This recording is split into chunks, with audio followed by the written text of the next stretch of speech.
बहुत बहुत स्वागत है आपका। यहाँ आपको हर बार नई और अद्वितीय कहानियों का खजाना मिलता है। अगर यह आपका पहला अनुभव है तो चैनल को अवश्य सब्सक्राइब करें। अगर कहानी पसंद आए तो लाइक और कमेंट करना न भूलें। ये कथा एक अति प्राचीन समय की है। लक्ष्मीपुर नामक नगर में एक धनाढ्य व्यक्ति लाखा सेठ अपने परिवार संग निवास करता था। उनकी संपन्नता का अंदाजा इस बात से लगाया जा सकता था कि उनके घर में किसी भी वस्तु का अभाव नहीं था।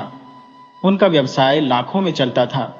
परिवार के सभी सदस्य धर्मनिष्ठ और उच्च संस्कारों से युक्त थे। इसी परिवार में एक कन्या ने जन्म लिया जिसका नाम माया रखा गया। माया असाधारण रूप से बुद्धिमान और संस्कारी थी। ईश्वर की भक्ति में उसकी गहन आस्था थी। वह निर्धनों की सहायता और वयोवृद्धों की सेवा को अपना प्रथम कर्तव्य मानती थी। समय के प्रवाह में माया युवावस्था में पहुंची। विवाह योग्य आयु में आते ही उसके लिए एक उत्तम परिवार देखकर उसका विवाह संपन्न कर दिया गया। माया का ससुर एक अत्यंत समृद्ध व्यक्ति था, परंतु अपनी संपत्ति के मामले में वह कंजूस भी था। दुल्हन बनकर माया जब अपने ससुराल पहुंची तो उसने अपने उच्च संस्कारों से पूरे परिवार का दिल जीत लिया। अपने पति, सास और ससुर की निस्वार्थ सेवा करके उसने सभी को प्रसन्न कर दिया। ससुराल में कुछ वर्ष बीत गए। एक दिन प्रातःकाल की बात है। माया अपने घर के आंगन की सफाई कर रही थी। तभी एक युवा सन्यासी उनके द्वार पर आ पहुंचा। वह द्वार पर खड़ा होकर विनम्र स्वर में बोला, देवी, मैं एक सन्यासी हूं, भिक्षा के लिए आया हूं, कृपया कुछ दान दीजिए। उसकी आवाज सुनते ही माया बाहर आई और मुस्कुराते हुए बोली, बाबा, इतनी जल्दी क्या है, थोड़ी प्रतीक्षा कर लेते। इस पर सन्यासी ने कहा, देवी, मुझे भय है। सन्यासी का उत्तर सुनकर माया खिलखिलाकर हंस पड़ी। उस समय घर के भीतर माया का ससुर भी मौजूद था, जो इन दोनों के वार्तालाप को बड़े ध्यान से सुन रहा था। जब सेठ ने अपनी नवविवाहित बहू माया और युवा सन्यासी के बीच संवाद को ध्यानपूर्वक सुना तो उसके भीतर शंका का बीज अंकुरित होने लगा। माया के शब्द, आखिर इतनी जल्दी क्या है, सुनकर उसके विचार विचलित हो उठे। उसे लगने लगा कि माया और उस नौजवान सन्यासी के बीच कोई गूढ़ संबंध छिपा है।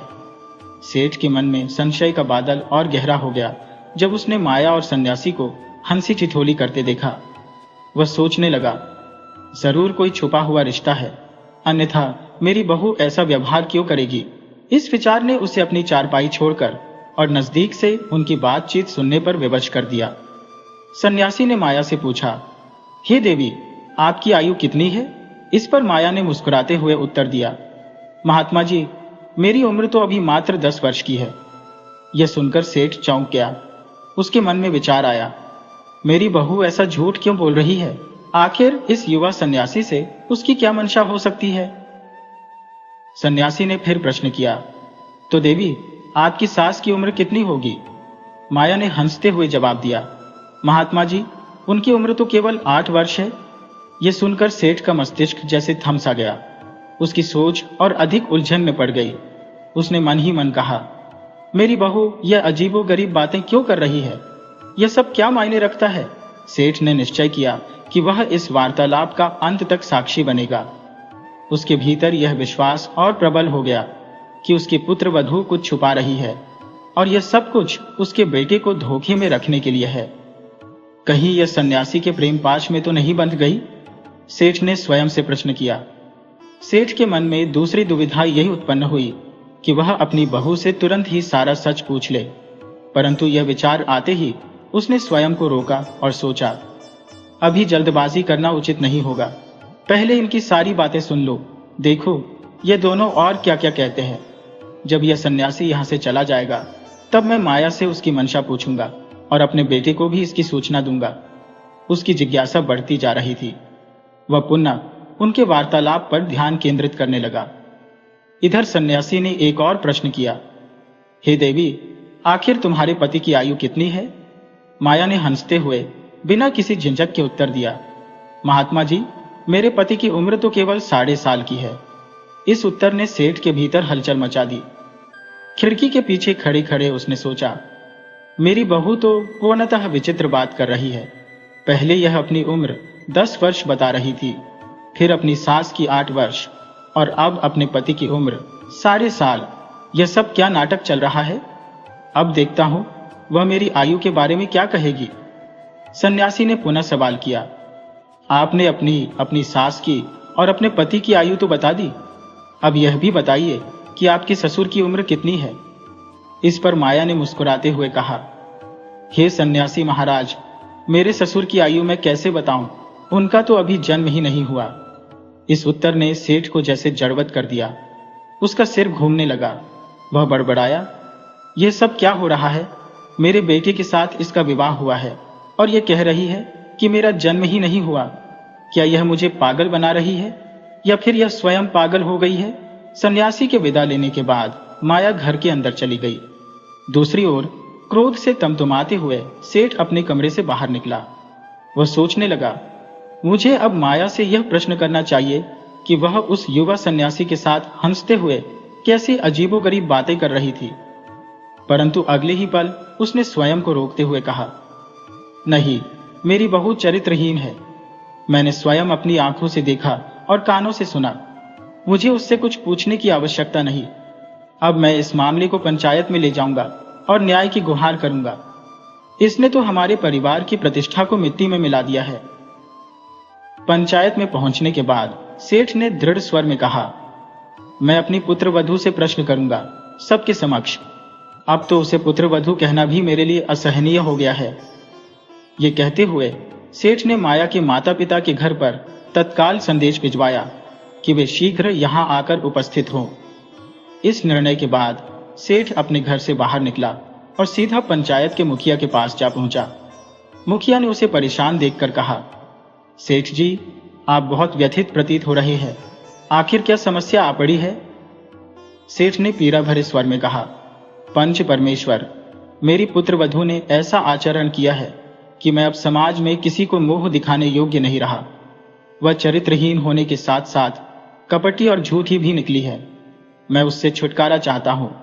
यदि मैं वहां और रुकता तो उसकी बातें सुन सुनकर पागल हो जाता।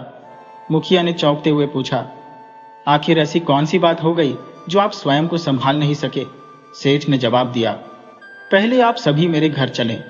मैं पंचायत के समक्ष अपनी व्यथा व्यक्त करूंगा। सेठ के बार बार आग्रह करने पर पंचायत के सभी सदस्य उसके साथ उसके घर की ओर चल पड़े। उधर माया के माता पिता भी वहां पहुंच चुके थे। सेठ ने अपने घर के चौपाल में पंचायत बिठाई। धीरे धीरे गांव के लोग भी इकट्ठा होने लगे। मुखिया ने पूछा, सेठ जी, ऐसी कौन सी गंभीर समस्या आ खड़ी हुई है जिसके कारण पंचायत बुलानी पड़ी? अब तो हम सभी यहां उपस्थित हैं, अपनी बात स्पष्ट करें। सेठ ने कहा, मुखिया जी, मैं अपनी बहू माया को पंचायत में बुलवाना चाहता हूं। पहले उसे यहां बुलाइए। मुखिया के आदेश पर माया को पंचायत में बुलाया गया। जब माया वहां पहुंची तो पंचों ने कहा, अब तो आपकी बहू यहां उपस्थित है। बताइए, ऐसी क्या बात हुई जो आपने यह पंचायत बुलाने की आवश्यकता समझी? सेठ ने लंबी सांस लेते हुए कहा, मुखिया जी, आज सुबह की घटना ने मुझे पूरी तरह से व्यथित कर दिया। जब मैं सोकर उठा तो मैंने देखा कि मेरी बहू आंगन में झाड़ू लगा रही थी। तभी एक युवा सन्यासी दरवाजे पर आया और भिक्षा मांगने लगा। जैसे ही उसकी आवाज माया के कानों में पड़ी, वह तुरंत भिक्षा लेकर द्वार पर चली गई। इतना कहने के बाद सेठ मौन हो गया। मुखिया ने विस्मय से कहा, सेठ जी, इसमें दुखी होने वाली कौन सी बात है? यह तो हर नारी का कर्तव्य है। मात्र इतनी सी बात के लिए आपने पंचायत बुला ली? घर के द्वार पर आए साधु सन्यासी या भूखे भिक्षुक को भिक्षा प्रदान करना हर स्त्री का नैतिक कर्तव्य है। इसमें इतना व्यथित होने की क्या आवश्यकता है? मुखिया ने सहजता से कहा। सेठ ने तत्काल उत्तर दिया, आप लोग थोड़ा धैर्य रखिए, मैं आपको पूरी घटना विस्तार से सुनाऊंगा। मेरी बहू की करतूत जानने के बाद आप भी स्तब्ध रह जाएंगे। यह समस्या अत्यंत गंभीर है, साधारण नहीं।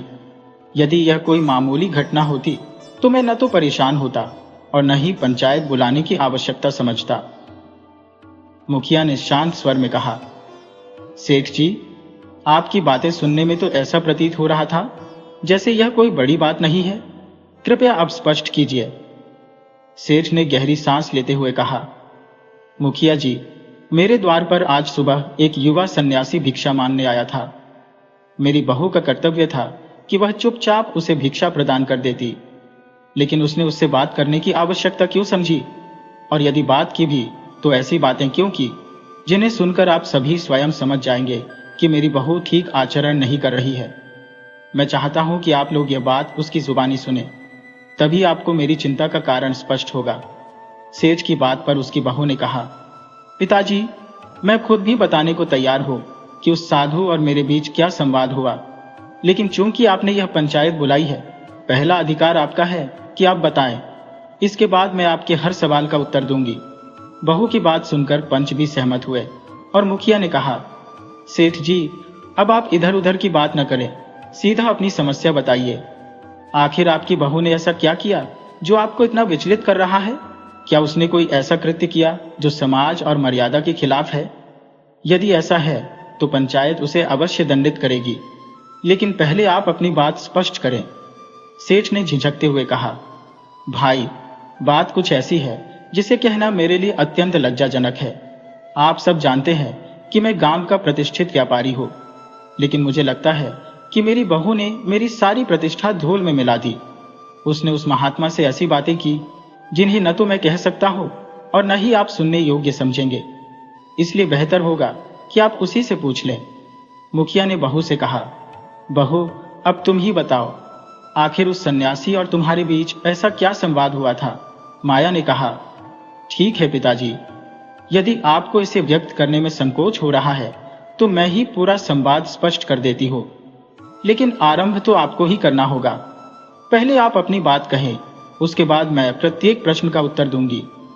यदि मेरी बात गलत निकली तो मैं पंचायत द्वारा दिए गए दंड को सहर्ष स्वीकार करूंगी। सेठ ने गंभीर स्वर में कहा, सब लोग ध्यान दें। मेरे द्वार पर एक नौजवान सन्यासी भिक्षा मांगने आया था। उसने अपनी बहू की ओर दृष्टि घुमाते हुए पूछा, जब वह सन्यासी आया तो तुमने उससे क्या कहा था? क्या तुमने उससे पूछा कि इतनी जल्दी किस बात की है? पंचायत के समक्ष यह बात स्पष्ट होनी चाहिए कि तुमने उससे ऐसा क्यों कहा। बहू ने शांत स्वर में उत्तर दिया, हाँ पिताजी, मैंने यह बात उस सन्यासी से कही थी। सेठ ने गहरी सांस लेते हुए फिर पूछा, तो तुम्हारे इस प्रश्न पर उसने क्या उत्तर दिया था? माया ने कहा, पिताजी, उस सन्यासी ने कहा कि उसे मृत्यु का भय सता रहा था। सेठ ने त्वरित प्रतिक्रिया देते हुए कहा, तो फिर तुम पंचायत के समक्ष यह बात विस्तार से स्पष्ट करो। आखिर इन सब बातों का क्या अर्थ है? क्या तुम्हें समझ नहीं आया कि ऐसी बातें सुनकर कोई भी परेशान हो सकता है? मुझे तो तभी आभास हो गया था कि तुम्हारा आचरण ठीक नहीं है, इसीलिए अब मैं तुम्हें अपने घर में नहीं रख सकता। माया ने दृढ़ स्वर में कहा, पिताजी, यदि मेरी बात गलत सिद्ध होती है तो मैं स्वयं इस घर को छोड़ने के लिए तैयार हूं, लेकिन पहले मेरी पूरी बात सुनिए। मैंने उस नौजवान सन्यासी से यह प्रश्न इसलिए किया था क्योंकि उसने इतनी कम आयु में सन्यास ग्रहण कर लिया था। जो उम्र खेल कूद और जीवन का आनंद लेने की होती है, उस समय वह संसार से वैराग्य लेकर सन्यासी बन गया। मैंने उससे पूछा था कि तुम्हारी उम्र तो अभी बहुत बड़ी है। लोग प्रायः वृद्धावस्था में भगवान का स्मरण और भजन करते हैं, लेकिन तुमने इतनी कम उम्र में भगवा धारण कर लिया, ऐसा क्यों? उसने मेरे प्रश्न का उत्तर देते हुए कहा था कि उसे मृत्यु का भय था। उसका कहना था कि जीवन और मृत्यु के बीच का फासला इतना क्षणिक है कि इसका अनुमान लगाना कठिन है। लोग अक्सर यह मानकर चलते हैं कि बुढ़ापे में ईश्वर की आराधना करेंगे, लेकिन कौन जानता है कि वह बुढ़ापा देख भी पाएंगे या नहीं। मृत्यु न बालक को देखती है, न युवा को, और न ही वृद्ध को। इसलिए उसने कहा कि जीवन के अंतिम क्षणों की प्रतीक्षा करने की अपेक्षा यह उचित है कि बचपन से ही भगवान का स्मरण और सत्कर्म किए जाए। यही कारण है कि उसने अपनी आयु की परवाह किए बिना संन्यास ग्रहण कर लिया। उसकी बातों का अर्थ यही था कि जीवन अनिश्चित है और मृत्यु का समय किसी को ज्ञात नहीं, इसलिए उसने अपने कल्याण के लिए यह मार्ग चुना। बहू ने शांत भाव से कहा, पिताजी, मैंने अपने जीवन में देखा है कि कितने ही नौजवान अपनी जवानी में ही काल के गाल में समा गए। यही विचार मेरे मन में भय उत्पन्न करता था। इसी डर ने उस सन्यासी को भी अपनी किशोर अवस्था में ही वैराग्य का मार्ग चुनने पर विवश किया। जब मैंने उससे यह प्रश्न किया तो उसने स्पष्ट कहा था कि उसे मृत्यु का भयानक भय था। अब आप ही बताइए पिताजी, क्या उस सन्यासी ने कोई अनुचित बात कही थी? बहू की बात सुनकर पंचायत में सन्नाटा छा गया। हर कोई उसकी समझ और तर्कशीलता की सराहना करने लगा। सेठ के चेहरे पर पछतावे के भाव उभरने लगे। तभी बहू ने कहा, पिताजी, मेरी बात अभी समाप्त नहीं हुई। मैं आगे की बात भी स्पष्ट करना चाहती हूँ। जब उस सन्यासी ने मुझसे मेरी आयु पूछी तो मैंने कहा कि मेरी उम्र केवल 10 वर्ष है। सेठ ने तुरंत प्रतिक्रिया दी, हाँ, तुमने यही कहा था, लेकिन तुमने अपनी उम्र 10 वर्ष क्यों बताई, जबकि तुम्हारी वास्तविक आयु तो 30 वर्ष है? ऐसा असत्य कहने के पीछे क्या कारण था? बहू ने शांत लेकिन दृढ़ स्वर में उत्तर दिया, पिताजी, मेरी वास्तविक आयु भले ही 30 वर्ष हो, लेकिन मैं अपने जीवन के उन 20 वर्षों को अपनी आयु नहीं मानती। मेरी दृष्टि में जीवन की सार्थकता वहीं से आरंभ होती है जहां से मनुष्य ईश्वर से जुड़ता है। आज से 10 वर्ष पूर्व मैंने एक संत को अपना गुरु माना और ईश्वर की भक्ति का मार्ग चुना। वही समय मेरी सच्ची जीवन यात्रा का आरंभ था। मैंने उस सन्यासी से यही कहा कि केवल वह समय महत्वपूर्ण है जो भगवान की भक्ति और सत्कर्म में व्यतीत हुआ हो। बाकी समय तो जैसे पशुओं का जीवन केवल भोजन, निद्रा और सांसारिक कामनाओं में ही व्यर्थ हो जाता है। यदि जीवन में भक्ति न हो तो ऐसी आयु को सफल नहीं कहा जा सकता। इसलिए मैंने अपनी सार्थक आयु केवल 10 वर्ष बताई। अब आप ही बताइए पिताजी, मैंने उस सन्यासी से ऐसा कहकर क्या अनुचित किया? सेठ इस उत्तर से निरुत्तर हो गया। पंचायत में बैठे सभी लोग बहू की बुद्धिमत्ता और धार्मिक दृष्टिकोण की प्रशंसा करने लगे। हर तरफ से वाह वाह की गूंज उठी। सेठ ने फिर पूछा, बहू, ये तो समझ में आ गया कि तुमने अपनी आयु 10 वर्ष क्यों बताई, लेकिन तुमने अपनी सास की आयु 8 वर्ष और अपने पति की आयु 5.5 वर्ष क्यों बताई, जबकि उनकी वास्तविक आयु इससे कहीं अधिक है? इसका अर्थ भी स्पष्ट करो। पंचायत के लोग भी उत्सुक हो गए। सभी माया के अगले उत्तर की प्रतीक्षा करने लगे। तब बहू ने गंभीर स्वर में कहा, ससुर जी, कृपया मेरी बात को ध्यानपूर्वक सुने। जब सन्यासी महात्मा ने मुझसे यह पूछा था तब मैंने ऐसा क्यों कहा, यह बताना चाहूंगी। जब मैं अपने मायके से इस घर में आई तो मैंने देखा कि यहाँ पूजा पाठ का कोई स्थान नहीं था, न ही कभी कोई सत्संग या धार्मिक चर्चा होती थी। लेकिन मेरे आग्रह पर सासू माँ ने सत्संग में जाना आरंभ किया। वह भगवान के भजन सुनने लगी और उनकी भक्ति में रमने लगी। सत्संग, भजन और पूजा करते हुए अब 8 वर्ष बीत चुके हैं। इसीलिए मैंने सन्यासी महात्मा को बताया कि मेरी सासू माँ की उम्र अभी मात्र 8 वर्ष है। बताइए पिताजी, क्या मैंने कुछ अनुचित कहा? ससुर यह सुनकर आश्चर्यचकित हो गए। बोले, अच्छा, तो ये बात थी, मैं तो तुम्हें गलत समझ रहा था। माया ने आगे कहा, पिताजी, इसी तरह मैंने अपने पति की उम्र भी 5.5 वर्ष बताई, क्योंकि 5.5 वर्ष पूर्व सासू माँ की तबीयत बेहद खराब थी। वह चलने फिरने में भी असमर्थ थी। तब मेरे पति हमें मंदिर लेकर जाया करते थे।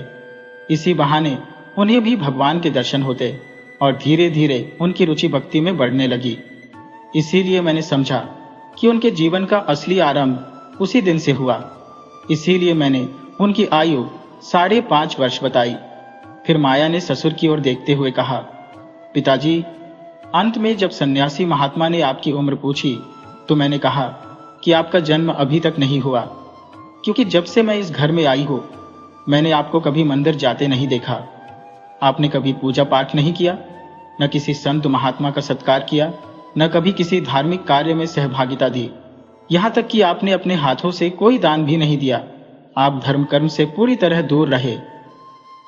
ससुर ने गंभीर स्वर में कहा, मुझे व्यापार में इतनी व्यस्तता रहती है कि पूजा पाठ के लिए समय नहीं मिल पाता। मैं तो तुम लोगों के भविष्य की चिंता में लगा रहता हूं, इसलिए धन संग्रह करता हूं। माया ने शांत लेकिन तीखे स्वर में उत्तर दिया, पिताजी, धन संचय तो सांसारिक कार्य है, लेकिन धर्म कर्म आत्मा का कार्य है। आपने कभी अपने जीवन में 1 रुपया भी दान नहीं दिया, कभी किसी तीर्थ यात्रा पर नहीं गए, यहां तक कि घर में भी ईश्वर का स्मरण नहीं किया। जब आपने अपने जीवन में कोई पुण्य कार्य नहीं किया तो मेरी दृष्टि में यह समझना उचित है कि आपका आत्मिक जन्म अभी तक नहीं हुआ। इसीलिए मैंने सन्यासी महात्मा से कहा कि आप तो अभी जन्मे ही नहीं है। पंचायत के लोग माया की इन गूढ़ और विचारशील बातों को सुनकर विस्मित रह गए। हर तरफ उसकी प्रशंसा के स्वर गूंजने लगे। सेठ अपनी पुत्रवधू के मुख से ऐसी बातें सुनकर अत्यंत लज्जित हुआ। उसने पूरे पंचायत के समक्ष अपने दोनों कान पकड़कर अपनी बहू से क्षमा याचना की और कहा, बेटी, मैं तुम्हारे बारे में गलत धारणा रख रहा था, मुझे क्षमा कर दो। तुम्हारी बातों ने मुझे यह महसूस कराया है कि वास्तव में मुझे तुम पर गर्व होना चाहिए। तुम अत्यंत बुद्धिमान हो। इसके उपरांत सेठ ने पंचायत के सभी सदस्यों से भी हाथ जोड़कर माफी मांगी और अपनी पुत्रवधू को लेकर घर के भीतर चला गया। घर पहुंचकर सेठ ने अपनी बहू से कहा, बेटी, तुमने आज मेरी आंखें खोल दी। ऐसा प्रतीत होता है कि आज तक मेरा वास्तविक जन्म ही नहीं हुआ था। अब मैं जीवन को सही मायने में जीने की इच्छा रखता हूं। बहू मुस्कुराई और बोली, यह तो अत्यंत शुभ विचार है पिताजी। जब जागो तभी सवेरा। यह भी बड़ी बात है कि आप अब ईश्वर के प्रति जागरूक हो रहे हैं। कई लोग तो पूरा जीवन भोग विलास और निद्रा में बिता देते हैं। भगवान का स्मरण तो दूर की बात है। अगले दिन सेठ ने अपने मुनीम को बुलवाया और कहा, मुनीम जी, गोदाम में जो पिछले वर्ष का अनाज पड़ा है वह अब सड़ने की अवस्था में है। उसे किसी व्यापारी ने अब तक खरीदा नहीं। मैं वह अनाज गरीब और असहाय लोगों में वितरित करना चाहता हूं। अब अपने जीवन का शेष भाग मैं परोपकार और दान पुण्य में व्यतीत करूंगा। सेठ के आदेशानुसार मुनीम ने पुराने अनाज को बोरियों में भरवाकर सेठ के द्वार पर रखवा दिया।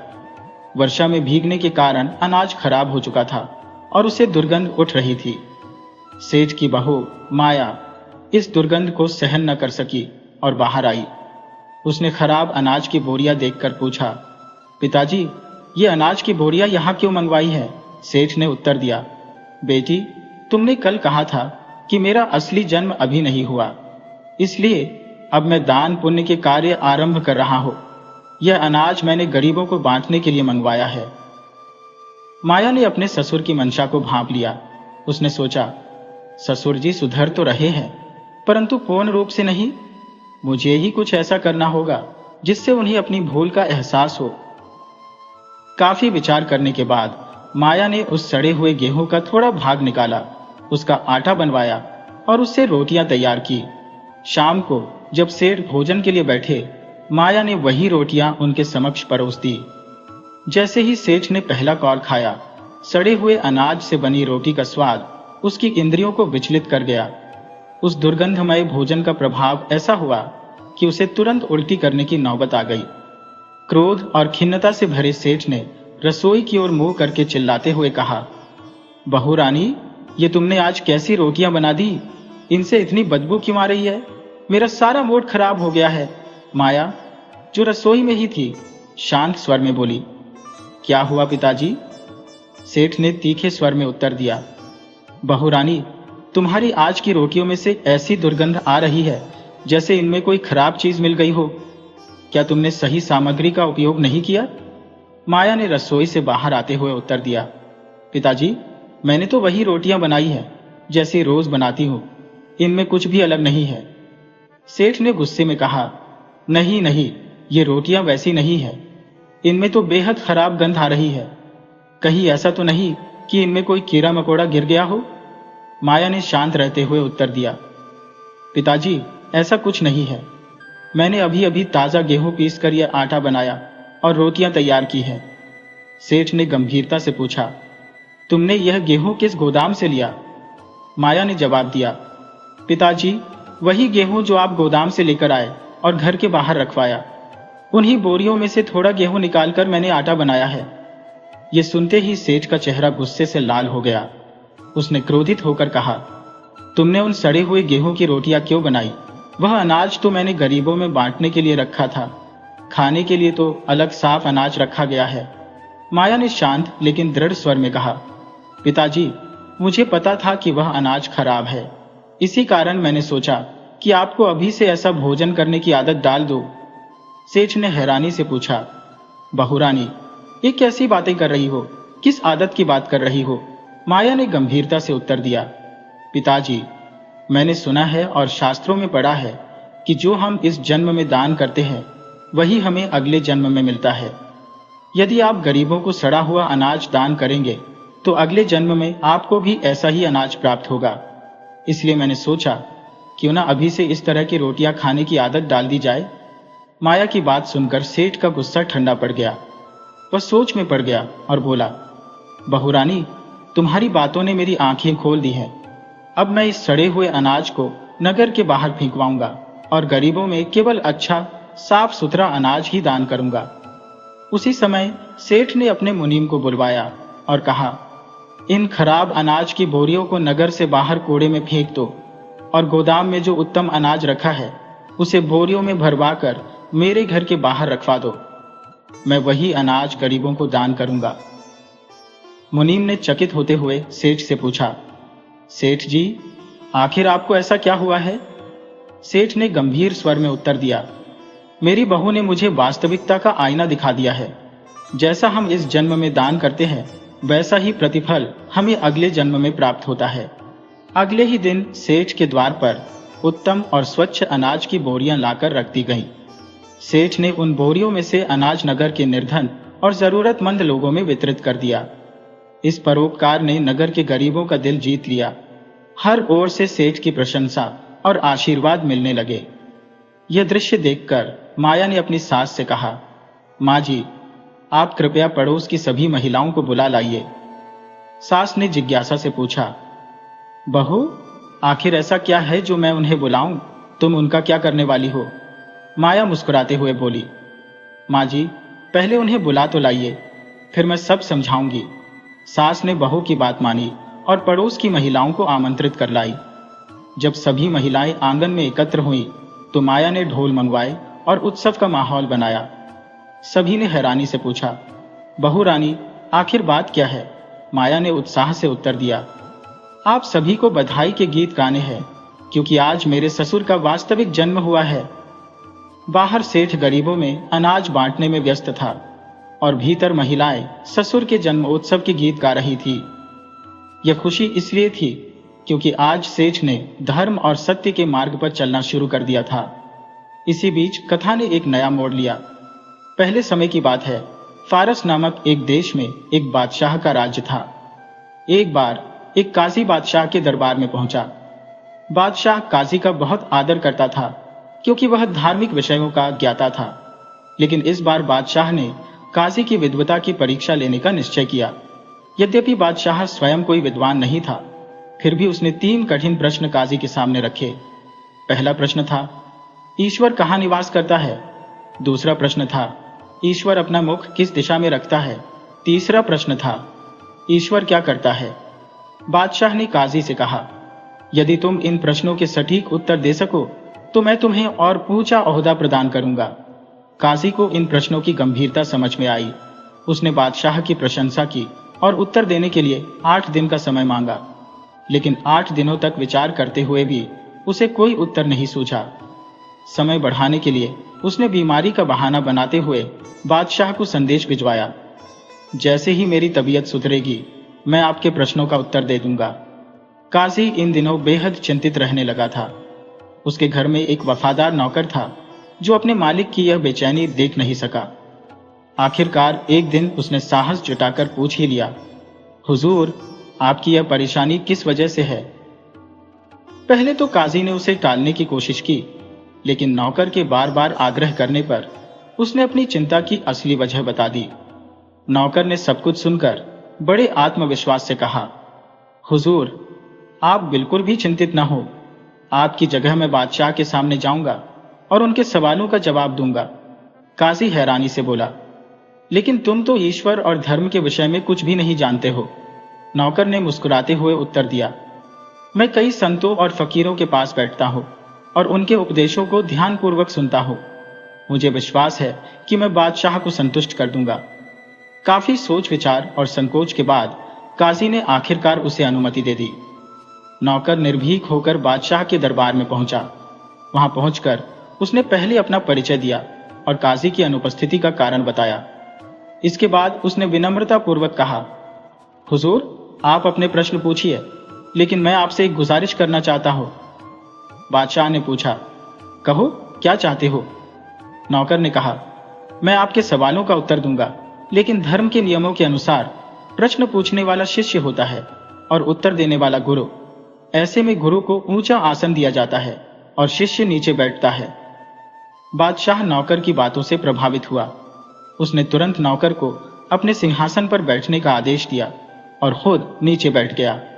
इसके बाद उसने चेतावनी दी, सुन लो, अगर तुम्हारे उत्तर मुझे संतोषजनक नहीं लगे तो तुम्हें मृत्यु दंड दिया जाएगा।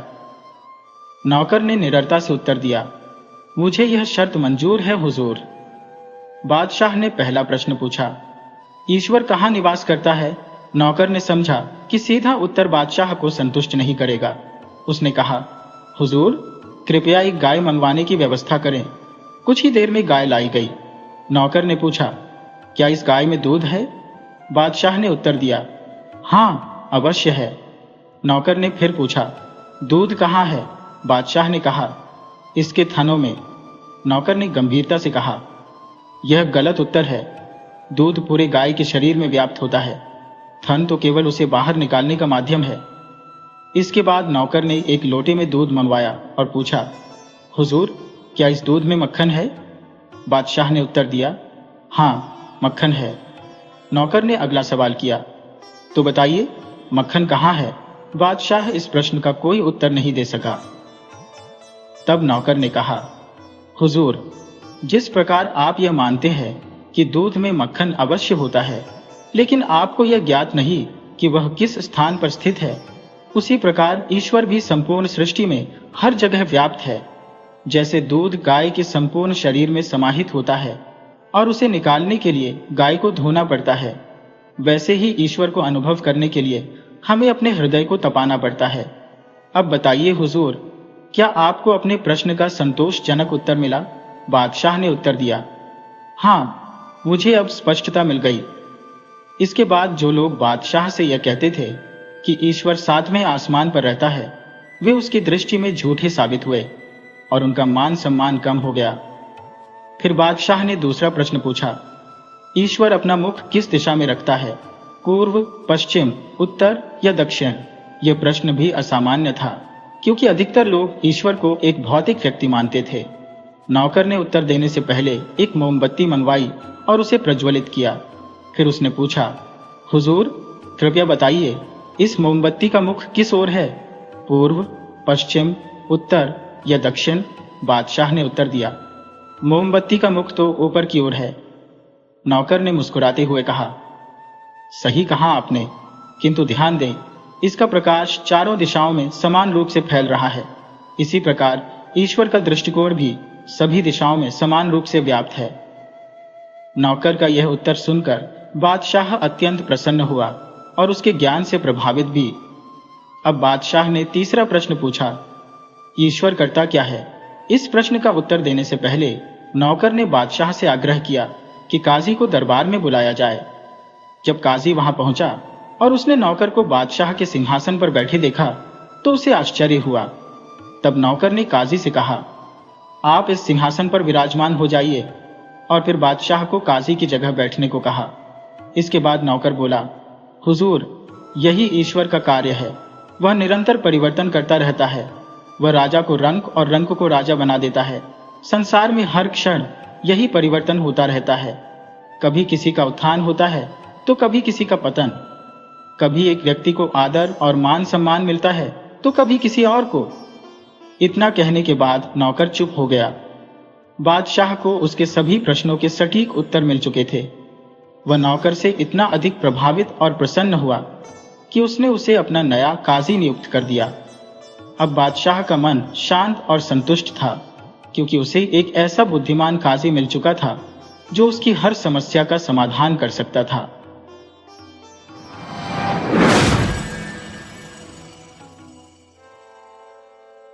राधे राधे दोस्तों, आज हम आपको एक अनूठी कथा सुनाने जा रहे हैं।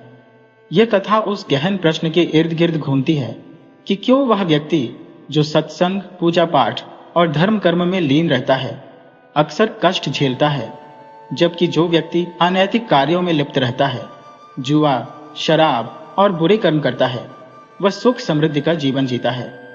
अगर यह कथा आपको रुचिकर लगे तो कृपया हमारे चैनल को लाइक, सब्सक्राइब और शेयर अवश्य करें। एक छोटे से गांव में दो पड़ोसी रहते थे। दोनों बचपन के मित्र थे, परंतु उनके स्वभाव और जीवन शैली में दिन रात का अंतर था।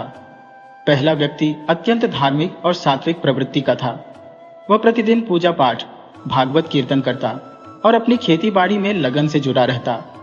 दूसरी ओर उसका पड़ोसी पूर्णतः भोगवादी था। शराब पीता, जुआ खेलता, बुरे कर्म करता और अपने परिवार के प्रति अमानवीय था। चौंकाने वाली बात यह थी कि पहले व्यक्ति के जीवन में लगातार विपत्तियां आती रही। उसकी खेती कभी प्राकृतिक आपदाओं का शिकार होती तो कभी मवेशी बीमार हो जाते। हर बार उसे किसी न किसी नई समस्या का सामना करना पड़ता। इसके विपरीत उसका भोगवादी पड़ोसी हमेशा धन धान्य से परिपूर्ण रहता और किसी भी परेशानी का सामना नहीं करता। भोगवादी पड़ोसी अपने धार्मिक मित्र से अक्सर कहता, यार, तुम ये पूजा पाठ क्यों करते हो? भगवान का इतना भजन करते हो, फिर भी तुम्हारा जीवन कष्टमय है। मुझे देखो, मैं भगवान को नहीं मानता, फिर भी सुखी हो। मेरे पास किसी चीज की कमी नहीं है। यह सुनकर धार्मिक व्यक्ति मुस्कुराता और उसकी बातें अनसुनी कर देता। वह अपने पूजा पाठ और कर्म को नियमित रूप से करता रहता। उसके मन में भगवान और धर्म के प्रति गहरी आस्था थी, जो उसे विपत्तियों के बावजूद दृढ़ बनाए रखती। एक दिन की बात है, दोनों मित्र आपस में बैठे थे और हल्की फुल्की बातें कर रहे थे। बातचीत के दौरान जो पहला मित्र था, जो हमेशा पूजा पाठ और धर्म कर्म में लगा रहता था, उसने अपने दूसरे मित्र से कहा, दोस्त, तुम ये शराब पीना छोड़ दो। ये न केवल सेहत के लिए हानिकारक है, बल्कि तुम्हारे घर में क्लेश और बुरे कर्मों की जड़ भी है। तुम भगवान की भक्ति करो, इससे तुम्हारा जीवन सुधरेगा। दूसरा मित्र, जो शराब पीने और बुरे कर्मों में लिप्त था, जोर से हंसा और व्यंग्य करते हुए बोला, पूजा पाठ के लिए तो मैंने तुझे छोड़ा हुआ है, लेकिन मुझे एक बात बता, तू कौन सा सुखी है? दिन रात भगवान का नाम रटता है, फिर भी तेरा जीवन दुखों से भरा हुआ है। ऐसा कौन सा दिन है जब तूने कोई कष्ट ना झेला हो? दूसरे मित्र का यह तीखा तर्क पहले मित्र के दिल पर गहरा असर कर गया। उन्होंने आपस में एक शर्त लगा ली। शर्त यह थी कि अगले दिन जो भी सबसे अधिक सुखी रहेगा, वही सही साबित होगा और दूसरे को उसकी बात माननी पड़ेगी। यदि पूजा पाठ करने वाले मित्र का दिन अच्छा बीतेगा और बुरे कर्म करने वाले मित्र का दिन बुरा बीतेगा, तो दूसरा मित्र भगवान की भक्ति शुरू कर देगा। परंतु यदि उल्टा हुआ तो पहला मित्र पूजा पाठ छोड़ देगा। शर्त तय होने के बाद दोनों अपने अपने घर चले गए। अगली सुबह पहला मित्र हमेशा की तरह जल्दी उठकर नहा धोकर अपने काम में लग गया। काम पूरा करने के बाद वह सीधे मंदिर चला गया और बड़े मनोयोग से भगवान की पूजा अर्चना करने लगा। उसके लिए दिन की शुरुआत भगवान के ध्यान और प्रार्थना के बिना अधूरी थी। उधर दूसरा मित्र अपने रोजमर्रा के ढर्रे पर चल पड़ा। वह शराब के ठेके पर गया और जमकर शराब पी। इसके बाद उसने जुआ खेला और इस बार जुए में उसे बड़ी जीत हासिल हुई। जुए में जीत से खुश होकर उसने वेश्यावृत्ति की और शाम के समय जब वह घर लौट रहा था तो रास्ते में उसे एक सोने का सिक्का पड़ा मिला। यह देखकर वह फूला नहीं समाया और हंसी खुशी अपने घर लौट आया। दूसरी ओर पहला मित्र जो पूजा पाठ में लीन था, जब मंदिर से घर लौट रहा था, तब रास्ते में उसके पैर में लोहे की कील चुभ गई। कील चुभने से उसे गहरी चोट लगी और पैर में दर्द होने लगा।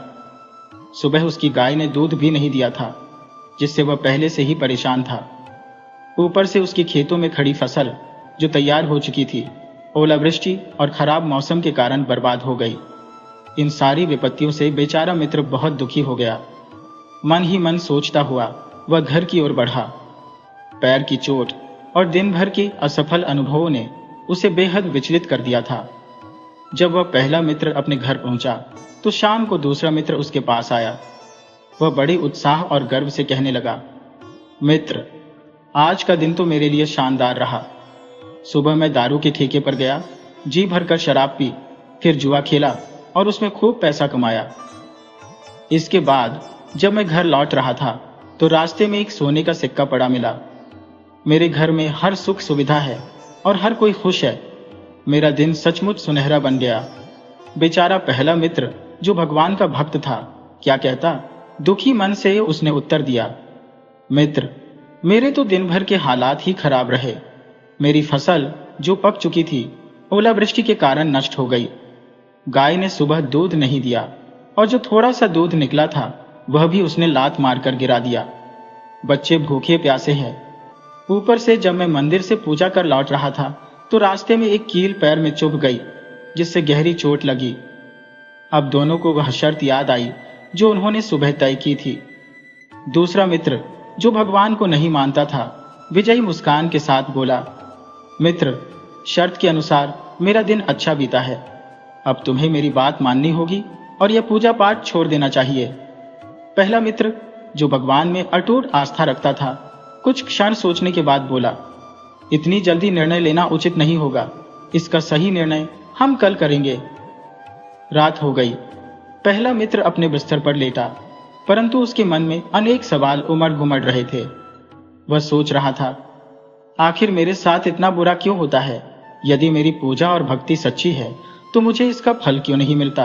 और मेरा मित्र जो दुराचारी और अनैतिक है उसके साथ इतना अच्छा क्यों होता है?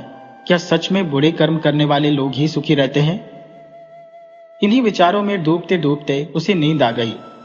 सपने में उसने देखा कि एक तपस्वी जो घने जंगल में तपस्या कर रहे हैं और भविष्य जानने में सक्षम है, उसकी समस्याओं का समाधान कर सकते हैं।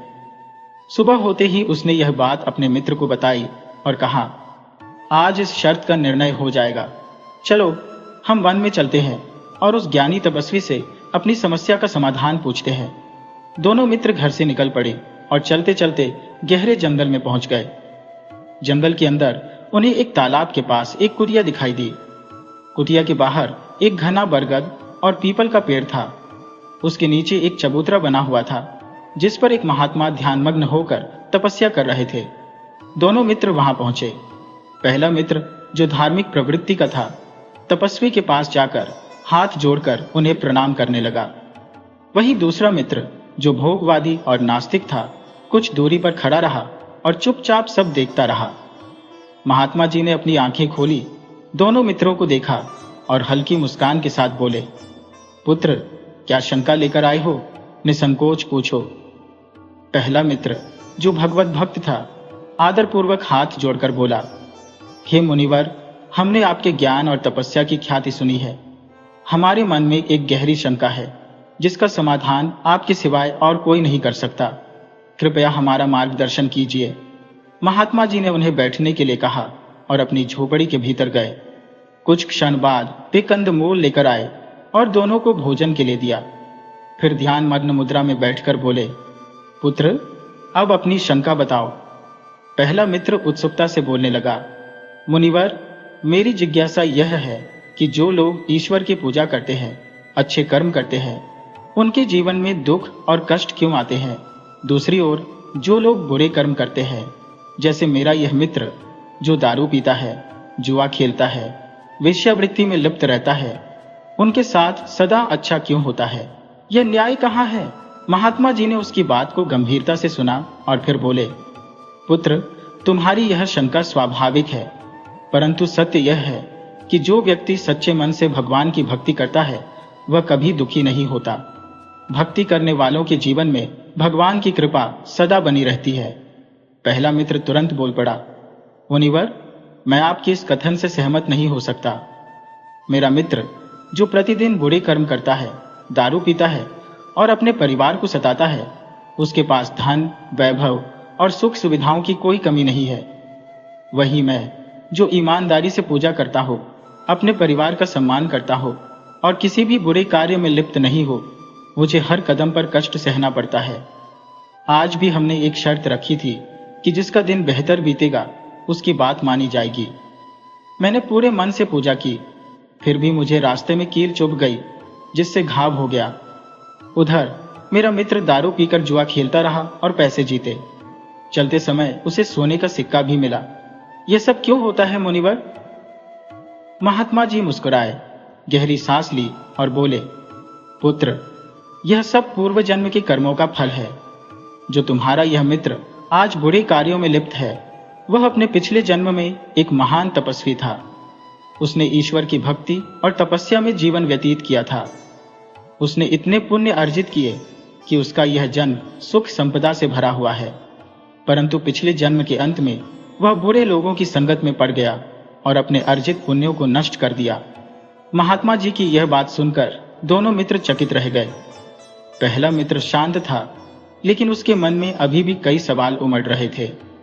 महात्मा जी ने अपनी बात जारी रखते हुए कहा, पुत्र, जिस दिन इस व्यक्ति ने बुरे कर्म किए थे उसका फल यही है। इसने पिछले जन्म में अच्छे कर्म किए थे, इसीलिए इसको इस जन्म में कुछ सुख मिला। लेकिन जब यह अपने बुरे कर्मों में लिप्त हुआ, जैसे शराब पीना और जुआ खेलना, तब यही उसकी नियति बन गई। इसको जो एक सोने की मुहर मिली, वह भी इस कारण से थी कि यह पिछले जन्म में किए गए पुण्य के कारण सुख पा रहा है, लेकिन उसके बुरे कर्मों ने उसे राजसी सुख से वंचित कर दिया। इसे राजा बनने का अधिकार था, लेकिन इसने अपनी बुराई के कारण उस उच्च स्थान को खो दिया। और तुम, महात्मा जी ने पहले मित्र की ओर इशारा करते हुए कहा, तुमने पिछले जन्म में बुरे कर्म किए थे, तुमने पुण्य के कोई कार्य नहीं किए। तुम्हारे कर्म इतने दुराचारी थे कि तुम्हारा जन्म एक साधारण मनुष्य के रूप में हुआ। लेकिन तुम्हारे जीवन में एक परिवर्तन तब आया जब तुम एक अच्छे व्यक्ति की संगति में आए। तुमने भागवत की पूजा करना सीखा और यही कारण है कि तुम्हारी कष्टों में थोड़ी सी कमी आई। महात्मा जी ने मुस्कुराते हुए कहा, तुम्हारी पूजा, भागवत भक्ति से तुम्हारे कष्ट कम हो गए हैं और भगवान की कृपा से तुम्हारे जीवन में कोई अत्यधिक कष्ट नहीं आएगा। जिस दिन तुम्हारे पैर में कील चुभी थी, वह दिन तुम्हारी मृत्यु का दिन था, लेकिन भगवान की कृपा से वह कष्ट मामूली हो गया और तुम्हारी जान बच गई। तुम्हारा जख्म मामूली था, जबकि तुम्हारी मृत्यु एक बड़े हादसे से हो सकती थी। यह सुनकर दोनों मित्र भावुक हो गए और महात्मा जी के चरणों में सिर झुका दिए। उन्होंने भगवान की कृपा को महसूस किया और आभार व्यक्त किया। अब जो दूसरा मित्र था, वह भी समझ गया था कि जीवन के सुख दुख केवल कर्मों और भगवान की कृपा पर निर्भर होते हैं। उसे अब अपने बुरे कर्मों का एहसास हुआ और उसने जीवन में बदलाव लाने का संकल्प लिया। भगवान की कृपा से वह जख्म पूरी तरह से ठीक हो गया। जैसे ही पहले मित्र ने भक्ति में ध्यान लगाया, उसका जख्म अद्भुत तरीके से ठीक हो गया। दोनों मित्र अपनी आंखों पर विश्वास नहीं कर पाए। अब उन्हें यह समझ आ गया कि महात्मा जी ने जो कहा था वह सत्य था। महात्मा की बातें अब उनके दिल में घर कर गईं। अब जो दुराचारी मित्र था, वह भी समझ चुका था कि जीवन में अच्छाई और भक्ति कितनी महत्वपूर्ण है। उसने महात्मा के चरणों में सिर झुकाकर कहा, प्रभु, आज से मैं अपने सारे बुरे कर्म छोड़ दूंगा। पिछले जन्म में मैंने अच्छे कर्म किए थे और आज मैं इतने बुरे कर्म कर रहा हूं, फिर भी मुझे सुख मिल रहा है। तो मुझे समझ में आ गया है कि अगर मैं अच्छे कर्म करूंगा तो अगले जन्म में भी सुखी रहूंगा। अगर मैं बुरे कर्म करता रहूंगा तो मुझे अगले जन्म में कष्ट झेलने होंगे। ये समझने के बाद दोनों मित्र महात्मा जी को प्रणाम करके घर वापस लौटे। उन्होंने तय किया कि अब से वे अपने जीवन में कभी भी कोई बुरा कर्म नहीं करेंगे। उन्होंने भगवान की भक्ति को अपने जीवन का हिस्सा बना लिया। अब वे अपना काम करते हुए समय मिलने पर भगवान के मंदिर में जाते और भजन कीर्तन करते। भगवान की भक्ति और भागवत कृपा ने दोनों के जीवन में शांति और मोक्ष का मार्ग खोल दिया। दोस्तों, अगर आपको हमारी कहानी पसंद आई हो तो कृपया हमारे चैनल को लाइक करें, सब्सक्राइब करें और शेयर करें। राधे राधे।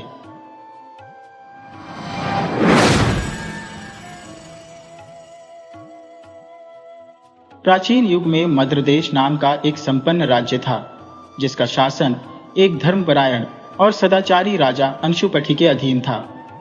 अंशुपति अपने प्रजा हितकारी स्वभाव और उदार दानशीलता के लिए प्रसिद्ध थे। उनके राज दरबार से कभी भी कोई याचक खाली हाथ नहीं लौटता था। राज्य में ब्राह्मणों को यज्ञ आदि अनुष्ठानों की पूर्ण स्वतंत्रता थी और हर वर्ग का सम्मान सुनिश्चित किया जाता था। राजा अंशुपति न केवल क्षमाशील थे, बल्कि प्रजा के समस्त सुखों और समृद्धि के प्रति सजग भी रहते थे। परंतु नियति का स्वभाव विचित्र है, ये संपूर्ण सुख किसी को नहीं देती। राजा के जीवन में भी एक गहरी कमी थी, जो उनके हृदय को सदैव कचोटती रहती थी, संतानहीनता। युवावस्था में उन्होंने इस अभाव को गंभीरता से नहीं लिया, परंतु जब वृद्धावस्था की आहट आने लगी तो यह पीड़ा उनके मन मस्तिष्क पर गहराने लगी। उन्हें यह विचार सताने लगा कि निसंतान मृत्यु एक ऐसा कलंक है जो न केवल इस लोक में बल्कि परलोक में भी कल्याण नहीं होने देता।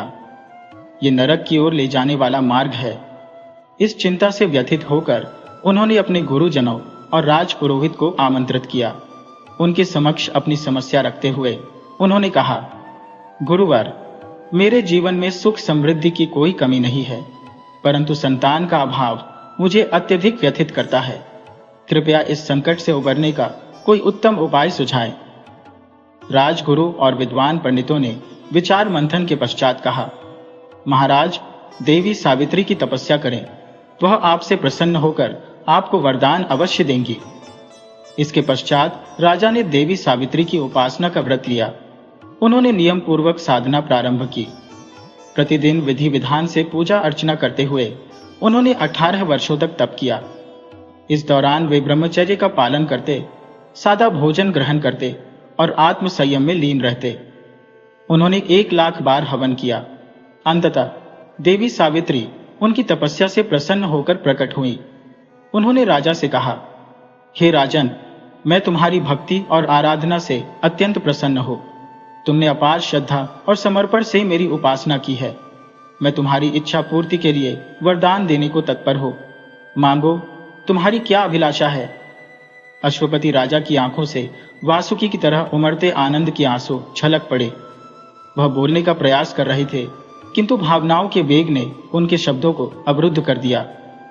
देवी सावित्री ने स्नेहपूर्ण स्वर में कहा, राजन, कहो, अपनी अभिलाषा प्रकट करो। राजा ने स्वयं को संभालते हुए धीमे स्वर में कहा, हे देवी मां, आप तो सर्वज्ञ हैं। आपने मेरे हृदय की हर भावना को पहले ही जान लिया होगा। फिर भी आपकी आज्ञा का पालन करते हुए मैं कहता हूं कि मेरी यह तपस्या संतान प्राप्ति के उद्देश्य से थी। उन्होंने आगे कहा, मां, यह सत्य है कि निसंतान व्यक्ति, चाहे वह राजा हो या साधारण जन, उसका जीवन अधम और निरर्थक हो जाता है। उसका उद्धार न इस लोक में होता है और न ही परलोक में। कृपा करके मुझे संतान का वरदान दीजिए। सावित्री देवी ने मुस्कुराते हुए कहा, राजन, तुम्हारे तप का कारण मुझे पूर्व से ज्ञात था, इसलिए मैंने परमपिता ब्रह्मा से इसकी स्वीकृति पहले ही प्राप्त कर ली है। तुम्हारे घर संतान का आगमन निश्चित है। राजा का हर्ष अब उनके शब्दों में परिलक्षित होने लगा। उन्होंने माता की जय जयकार करते हुए कहा, मां, आपकी कृपा से मेरा जीवन धन्य हो गया। देवी सावित्री ने कहा, राजन, तुम्हारे घर में कन्या का जन्म होगा। वह न केवल अनुपम सुंदरता की धनी होगी, बल्कि उसके गुण और तेज भी विलक्षण होंगे। वह तुम्हारे कुल का गौरव बढ़ाएगी और तुम्हारे नाम को समस्त पृथ्वी पर फैलाएगी। इतना कहकर देवी सावित्री अंतर्धान हो गई, किंतु उनके वचनों की गूंज राजा के हृदय में सजीव बनी रही। राजा अत्यंत प्रसन्न मन से राजमहल लौटे और यह शुभ समाचार सबको सुनाया। महल में हर्ष की लहर दौड़ गई। हर दिशा में मंगलगान होने लगे। राजा की प्रमुख रानी धर्मिष्ठा, जो अत्यंत धर्मपरायण और दयालु स्वभाव की थी, यह समाचार सुनकर भाव विभोर हो गई। कुछ समय बाद एक दिन धर्मिष्ठा ने लज्जित होकर राजा को बताया, महाराज, मेरे गर्भ में जीवन का संचार हो चुका है। यह सुनकर राजा की प्रसन्नता का ठिकाना न रहा। रानी के शब्द सुनकर वह गदगद हो गए, किंतु रानी संकोचवश कुछ अधिक न कह सकी। दोनों के हृदय आनंद से आलोकित हो उठे। राजा ने कहा, यह सब मां सावित्री के आशीर्वाद और मेरी तपस्या का ही फल है। यह वह क्षण है जिसका हमने इतने वर्षों तक इंतजार किया। रानी ने कहा, महाराज, यह आपकी पूजा अर्चना और तपस्या का प्रतिफल है। जब हमारी संतान जन्म लेगी तब हमारा जीवन पूर्ण हो जाएगा। राजा और रानी दोनों उस दिन के आगमन की प्रतीक्षा में अधीर हो गए। एक दिन जब राजा अपनी नित्य पूजा समाप्त कर सूर्य को अर्घ्य अर्पित कर रहे थे, उस समय सूर्यदेव अपनी प्रखर किरणों से समस्त दिशाओं को आलोकित कर रहे थे। ऐसा प्रतीत हो रहा था मानो समस्त ब्रह्मांड इस शुभ घटना के साक्षी बनने को उत्सुक हो।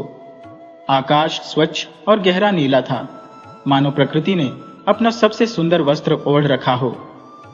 वातावरण में मृदु सुगंध व्याप्त थी, जो संभवतः बगीचे के पुष्पों से आ रही थी। जैसे ही राजा अपने कार्यों से निवृत्त हुए, एक सेविका उत्साहित स्वर में आकर बोली, महाराज की जय हो, बधाई हो। राजा ने चौंकते हुए पूछा, क्या हुआ? सेविका ने विनम्रता से उत्तर दिया, महाराज, महारानी ने कन्या को जन्म दिया है। ये सुनते ही राजा प्रसन्नता से खिल उठे। उन्होंने अपने गले का मूल्यवान हार उतारकर सेविका को दे दिया और कहा, यह तुम्हारे लिए है। सेविका ने महाराज की जयकार की। राजा से रुका नहीं गया। वह तुरंत रानी के कक्ष की ओर दौड़े। जब उन्होंने अपनी नवजात कन्या को देखा तो उनकी खुशी का कोई पारावार नहीं रहा। वह कन्या असाधारण रूपवती और तेजस्वी प्रतीत हो रही थी। महारानी धर्मिष्ठा ने भावुक होकर कहा, महाराज, यह सत्य है कि मातृत्व का सुख और संतोष स्त्री के लिए सर्वोपरि होता है। इस अनुभूति के आगे संसार के किसी सुख की तुलना नहीं हो सकती। राजा ने सहमति में सिर हिलाते हुए कहा, रानी, यह सब माता सावित्री की कृपा है। मैं तुरंत राजगुरु और विद्वान पंडितों को बुलाकर नामकरण संस्कार का आयोजन करवाता हूं। रानी ने प्रसन्नता पूर्वक कहा, यह उत्तम होगा। राजा ने तुरंत महामंत्री को बुलाकर अपनी योजना बताई। कुछ ही समय में राजगुरु और अन्य विद्वान पंडित दरबार में उपस्थित हो गए। शुभ मुहूर्त पर नामकरण संस्कार का आयोजन हुआ। हवन पूजन के साथ ब्राह्मणों को भोजन कराया गया और निर्धनों को दान दिया गया। पंडितों ने इस कन्या को माता सावित्री का वरदान मानते हुए उसका नाम सावित्री रखा। समय बीतता गया और सावित्री धीरे धीरे बड़ी होने लगी। बेटी का बढ़ना मानो पलों की तरह लगता है। जब सावित्री युवा हुई तो उसका सौंदर्य अद्वितीय रूप से खिल उठा। उसकी सुंदरता ने सभी को चकित कर दिया। एक दिन राजा और रानी बगीचे में टहल रहे थे। वहीं पास में सावित्री अपनी सखियों संग खड़ी थी। तभी एक नटखट भौरा सावित्री के चारों ओर मंडराने लगा। सावित्री उसे बार बार भगाने का प्रयास करती, परंतु वह ढीठ भौरा लौट लौट कर आता। सावित्री ने अपनी सखी वानिका से कहा, तुम खड़ी खड़ी क्या देख रही हो? इस भौरे को भगाओ। वानिका ने हंसी में कहा, यह भौरा अब नहीं हटेगा राजकुमारी। ये कह रहा है कि हमारी राजकुमारी अब जवान हो गई है।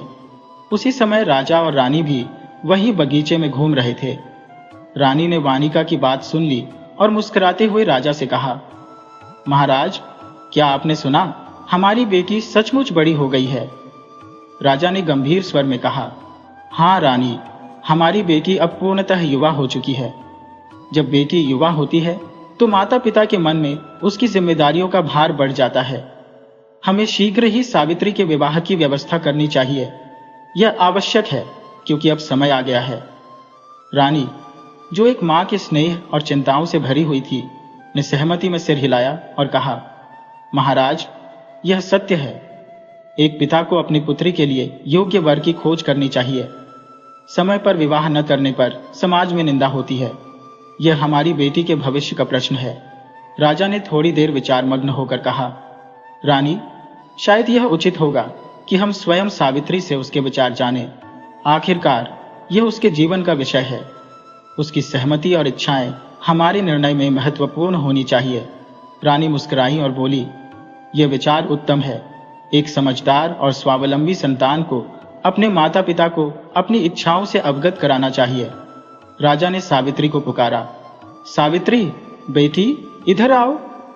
पिता की आवाज सुनते ही सावित्री तुरंत उनके पास आ गई, लेकिन उसके मन में शंका और लज्जा का संचार हो चुका था। उसे लगा कि शायद उसके पिता ने उसकी सहेलियों और दासियों की बात सुन ली होगी। शर्म से उसका चेहरा लाल हो गया और उसकी आंखें झुक गईं। राजा ने कोमल स्वर में पूछा, बेटी, इतनी चुप क्यों हो? क्या बात है? रानी उसके समीप आई और उसे स्नेहपूर्वक गले लगाते हुए बोली, तुम्हारे पिताजी तुमसे कुछ महत्वपूर्ण कहना चाहते हैं। ध्यान से सुनो। सावित्री ने सिर झुकाकर धीरे से कहा, पिताजी, मैं आपकी बेटी हूं। आपकी हर आज्ञा सुनना और पालन करना मेरा कर्तव्य है। कृपया कहिए, मैं तैयार हूं। राजा ने गहनता से कहा, बेटी, अब तुम विवाह योग्य हो चुकी हो। हम चाहते हैं कि तुम्हारे लिए एक योग्य वर की खोज करें और अपने धर्म का पालन करें। सावित्री ने विनम्रता पूर्वक उत्तर दिया, पिताजी, आप जो भी निर्णय लेंगे मैं उसे सहर्ष स्वीकार करूंगी। ये मेरा सौभाग्य होगा कि मैं आपकी हर आज्ञा का पालन करूं। राजा और रानी ने एक दूसरे की ओर देखा। उनकी आंखों में गर्व और स्नेह की झलक थी। उन्होंने महसूस किया कि उनकी बेटी न केवल रूपवती थी, बल्कि बुद्धिमान और आज्ञाकारी भी। राजा ने गंभीर स्वर में कहा, इस विषय पर हम तुम्हारी मंशा और भावनाएं जानना चाहते हैं। डर या झिझक को अपने मन में स्थान मत दो। यदि तुम्हारे मन में किसी विशेष व्यक्ति के लिए स्नेह या सम्मान है तो निसंकोच हमें बताओ। सावित्री ने शांत स्वर में उत्तर दिया, पिताजी, आपने मुझे सदा ही स्वतंत्रता और छूट प्रदान की है, किंतु एक कन्या के लिए मर्यादा उसके धर्म के समान है। जो भी कार्य माता पिता की सीमा के बाहर हो उसे मैं अपनी आत्मा से स्वीकार नहीं कर सकती। हमारी परंपरा में यह स्वतंत्रता नहीं है कि मैं स्वयं निर्णय लूं। रानी ने अपनी बेटी के इस उत्तर पर प्रेम पूर्वक कहा, यही हमने तुमसे अपेक्षा की थी बेटी। राजा ने सावित्री की ओर देखकर कहा, किंतु मैं यह चाहता हूं कि तुम अपने लिए एक योग्य वर का चयन स्वयं करो। मैं तुम्हारी हर अभिलाषा को पूर्ण करने में सक्षम हूं। जो तुम्हारी इच्छा होगी उसे पूरा करना मेरा कर्तव्य है। सावित्री ने सिर झुकाकर कहा, जैसी आपकी आज्ञा पिताजी। राजा और रानी ने संतोष के साथ वहां से प्रस्थान किया। उनके जाने के बाद दासियां और सखियां सावित्री के इर्द गिर्द आ खड़ी हुई और चंचलता से उससे हंसी ठिठोली करने लगी। अगले दिन राजा ने दरबार में अपने प्रमुख मंत्रियों और वृद्ध ब्राह्मणों को बुलाया और अपने मन की बात शेयर की। महामंत्री, जो अनुभव और विवेक में सिद्धहस्त थे, बोले, महाराज, यह निर्णय अत्यंत उचित है। एक स्त्री को यह स्वतंत्रता अवश्य होनी चाहिए कि वह अपना जीवन साथी स्वयं चुने। स्वयंवर की परंपरा इसी स्वतंत्रता का प्रतीक है। केवल राज परिवार का पुत्र होना ही योग्य होने का प्रमाण नहीं है। राजा ने सहमति में सिर हिलाते हुए कहा, हमारी पुत्री सावित्री बुद्धिमान और धर्मनिष्ठ है। मैं चाहता हूं कि वह अपनी इच्छा से अपना जीवन साथी चुने। उसकी सहायता के लिए हमें सैनिकों और सहेलियों का एक दल भेजना चाहिए ताकि वह अपनी यात्रा के दौरान सुरक्षित रहे। राजगुरु ने राजा के इस प्रस्ताव का समर्थन करते हुए कहा, यह अत्युत्तम होगा। मेरी पुत्री, जो धर्मशास्त्र की ज्ञाता है, सावित्री के साथ जाएगी। वह उसकी सहायता करते हुए धर्म की मर्यादाओं का ध्यान भी रखेगी। राजा ने प्रसन्न होकर कहा, यह योजना उत्तम है। सावित्री की यात्रा की तत्काल तैयारी की जाए। राजमहल में तुरंत यात्रा की तैयारियां प्रारंभ हो गईं। रानी ने प्रसन्नता व्यक्त करते हुए कहा, जब भी किसी राजा का कदम भटकने का संकेत देता है तो ऋषि और मुनि ही उसे सही मार्ग दिखाते हैं। सावित्री की इस यात्रा से वह न केवल अपना जीवन साथी चुनेगी, बल्कि यह यात्रा उसके आत्मविश्वास और बुद्धिमत्ता की परीक्षा भी होगी। यात्रा पर निकलने से पूर्व सावित्री ने अपने माता पिता का आशीर्वाद लिया। राजा ने अपनी पुत्री के हाथ पर अपना सिर रखा और बोले, बेटी, मां सावित्री तुम्हारी समस्त मनोकामनाएं पूर्ण करे। रानी ने उसे अपने आलिंगन में लेकर कहा, मेरी प्रिय पुत्री को वह जीवन साथी मिले जो उसके हृदय को आनंदित करे। सावित्री अपनी यात्रा पर निकल पड़ी। उसने समूचे आर्यावर्त का भ्रमण किया, अनेक नगरों में गई और असंख्य राजकुमारों से भेंट की, परंतु उसके मन को कोई भी योग्य प्रतीत न हुआ। ऐश्वर्य और समृद्धि के बाहरी आडंबर ने उसे कभी भी आकर्षित नहीं किया। जीवन की चकाचांद और कृत्रिमता उसके मन को छूने में असफल रही। एक दिन एक राजकुमार ने उससे कहा, सावित्री, मैं उस कुल का राजकुमार हूं जिसने स्वयं देवताओं और देवी देवताओं पर भी विजय प्राप्त की है। सावित्री मुस्कुराई और उत्तर दिया, राजकुमार, आप निस्संदेह हर वस्तु को अपने अधिकार में ले सकते हैं। आप पृथ्वी के लोगों को अपने हथियारों के बल पर दास बना सकते हैं, परंतु क्या आपने अपने प्रेम से किसी के हृदय को वश में किया है? क्या आपने किसी के मन पर विजय पाई है? राजकुमार मौन हो गया। सावित्री ने आगे कहा, आपके विचारों से प्रतीत होता है कि आप मुझे केवल अपनी दासी बनाकर रखना चाहेंगे। मेरे पिता, जो नारी स्वतंत्रता के प्रबल समर्थक है, ने मुझे यह स्वतंत्रता इसलिए दी है ताकि मैं एक योग्य और श्रेष्ठ पुरुष को अपना जीवन साथी चुन सकूं। इस प्रकार सावित्री अनेक राजकुमारों और राजाओं से मिलती हुई एक वन में पहुंची। वहां उसकी दृष्टि एक युवक पर पड़ी जो अत्यंत तेजस्वी प्रतीत हो रहा था। उसकी शालीनता और आचरण से स्पष्ट था कि वह किसी उच्च कुल का है। उसने अपने कंधे पर लकड़ियों का गट्ठर लाद रखा था और धीमे धीमे चल रहा था। तभी उसने रथ और घोड़े आते देखे। वह ठिठक गया और मन ही मन विचार करने लगा, क्या यह मेरा कोई पुराना शत्रु तो नहीं? हे भगवान, यदि यह वही है तो अवश्य ही मेरे अंधी माता पिता को कष्ट पहुंचाएगा। प्रभु, मेरे प्राण ले लेना, पर मेरे माता पिता को कोई दुख मत देना। तभी उसकी दृष्टि रथ पर सवार एक सुंदर युवती पर पड़ी। वह सोचने लगा, यह कौन हो सकती है? हाथी, घुड़सवार और पैदल रक्षकों के साथ यह युवती अवश्य किसी बड़े राजा की पुत्री होगी।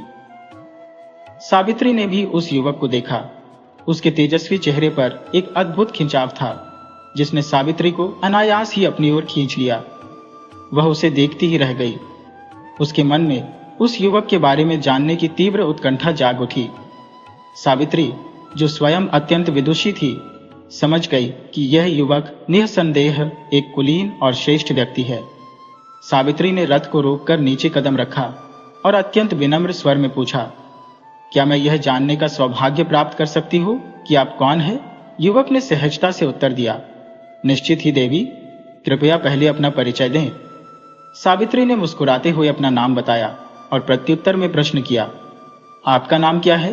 युवक ने कहा, मेरा नाम सत्यवान है। मेरे पिता का नाम धर्मसेन है। सावित्री ने ध्यानपूर्वक देखते हुए पूछा, इस पवित्र वन में आप लकड़ियों का यह गट्ठर लेकर कहां जा रहे हैं? सत्यवान ने शांत भाव से कहा, देवी, भाग्य के विचित्र चक्र बड़े ही निराले होते हैं। मनुष्य को अपने पूर्व जन्मों के कर्मों का फल अवश्य भोगना पड़ता है।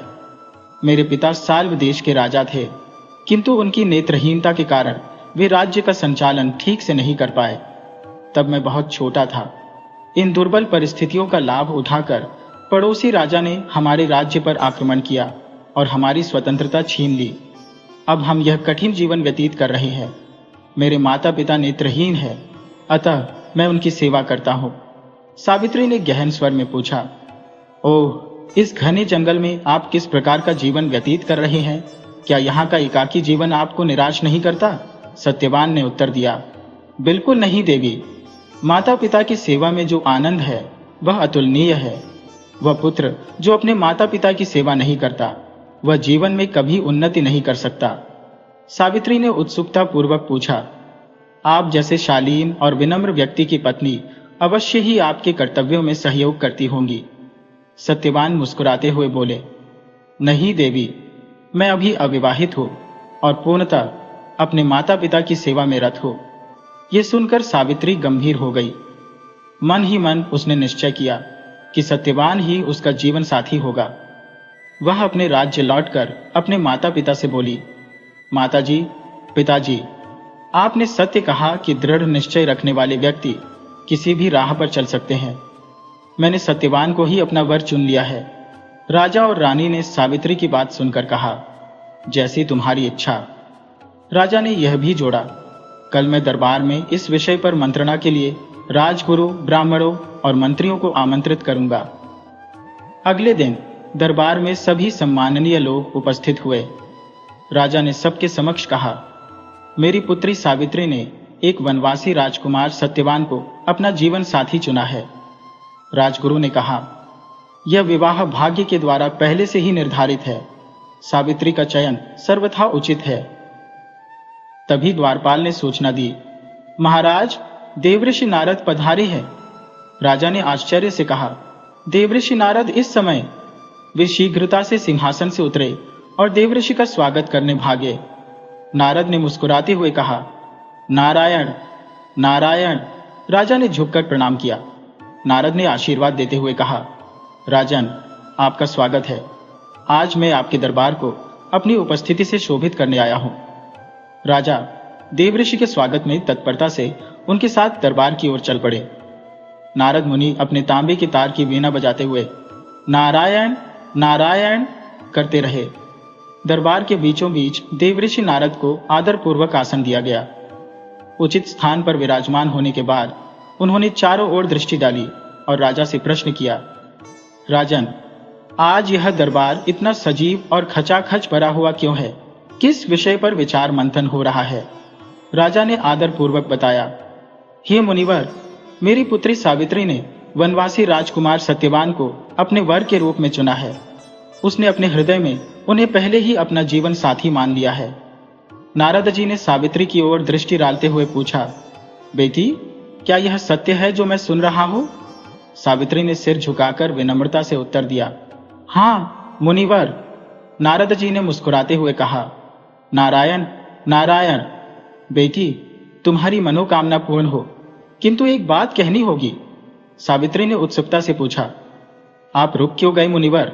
कृपया पूरी बात स्पष्ट करें। नारद जी गंभीर स्वर में बोले, बेटी, सत्यवान जैसा तेजस्वी, सदाचारी और सेवाभावी व्यक्ति इस धरती पर मिलना दुर्लभ है, किंतु मैं जो तीनों लोकों का भूत, वर्तमान और भविष्य देख सकता हूं, वह एक कटु सत्य जानता हूं। राजा ने चिंतित होकर कहा, हे महात्मा, कृपया अपनी बात स्पष्ट कहें। सावित्री ने हाथ जोड़कर कहा, मुनिवर, कृपया मेरी व्याकुलता को समाप्त करें, मैं पूरी सत्यता सुनना चाहती हूं। नारद जी बोले, सत्यवान में असंख्य गुण है। वह पराक्रमी, बुद्धिमान, उदार और अपने माता पिता का आदर्श सेवक है। उसका सौंदर्य और चरित्र अनुपम है। राजा ने अधीर होकर कहा, यदि उसमें इतने सारे गुण हैं, तो वह मेरी पुत्री के योग्य क्यों नहीं है?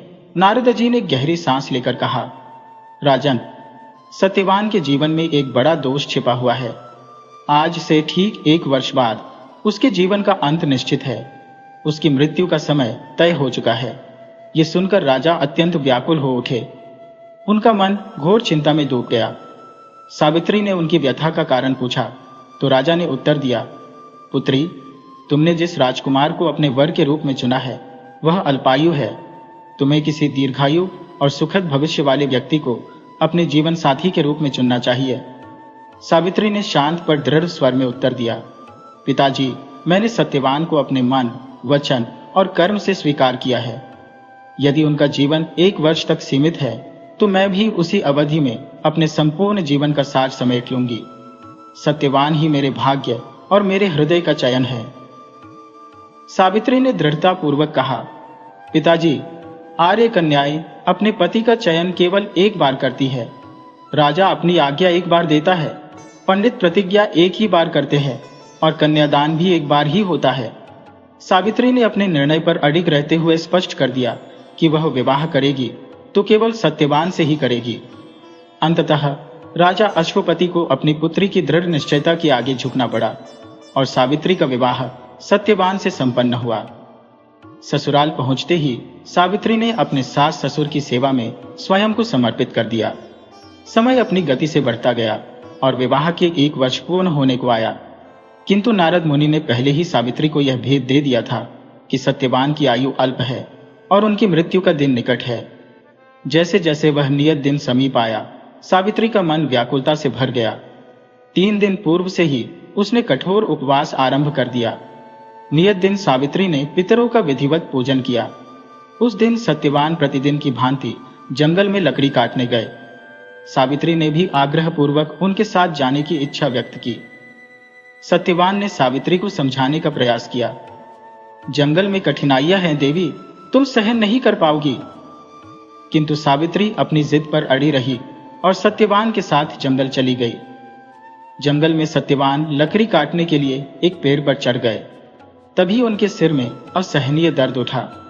दर्द से व्यथित सत्यवान पेड़ से नीचे उतरे और सावित्री के पास आ गए।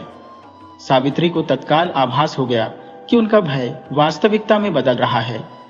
सत्यवान का सिर अपनी गोद में रखकर सावित्री उनका मस्तक सहलाने लगी। तभी यमराज प्रकट हुए और सत्यवान के प्राण लेकर जाने लगे।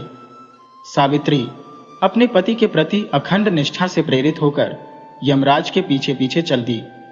यमराज ने सावित्री से कहा, देवी, तुम मेरे पीछे क्यों आ रही हो? यह विधि का विधान है। सत्यवान के प्राण लौटाना असंभव है। सावित्री ने उत्तर दिया, भगवान, जहां पति जाए वहां पत्नी का जाना धर्म है। यमराज ने सावित्री को बार बार समझाने का प्रयत्न किया, किंतु सावित्री अपनी बात पर अड़िग रही। जब यमराज यमपुरी के द्वार तक पहुंचे तो सावित्री अब भी उनके पीछे खड़ी थी।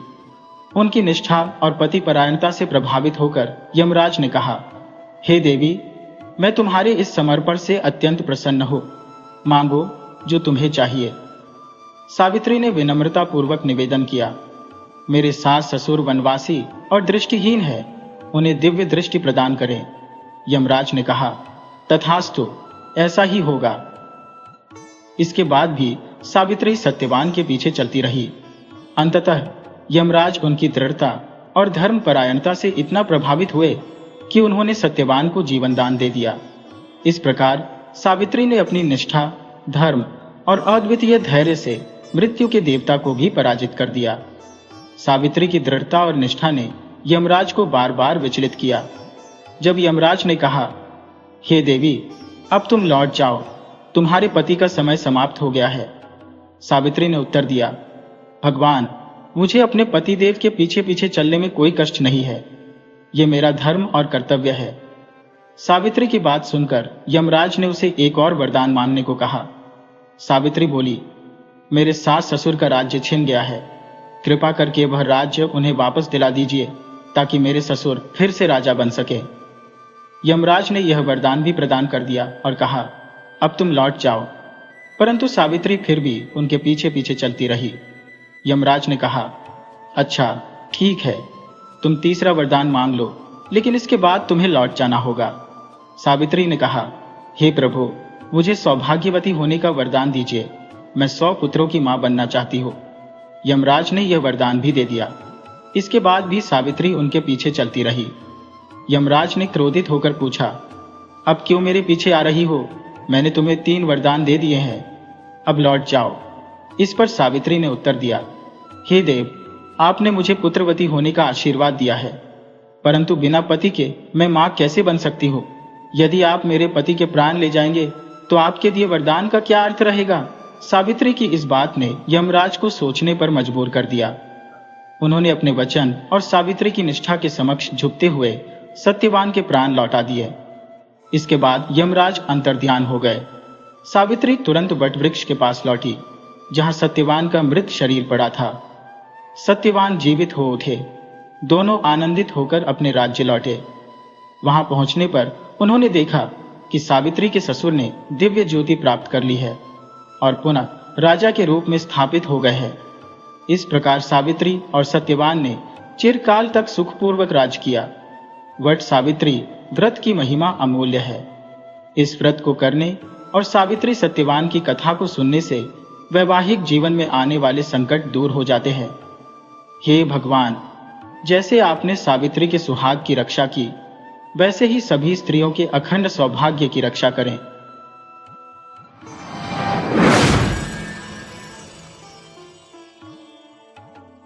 हंसपुर गांव लंबे समय से वर्षा के अभाव में त्रस्त था। इस अनावृष्टि ने पूरे गांव को सूखे की चपेट में ले लिया था, जिसके कारण लोग पीने के पानी के लिए दर दर भटक रहे थे।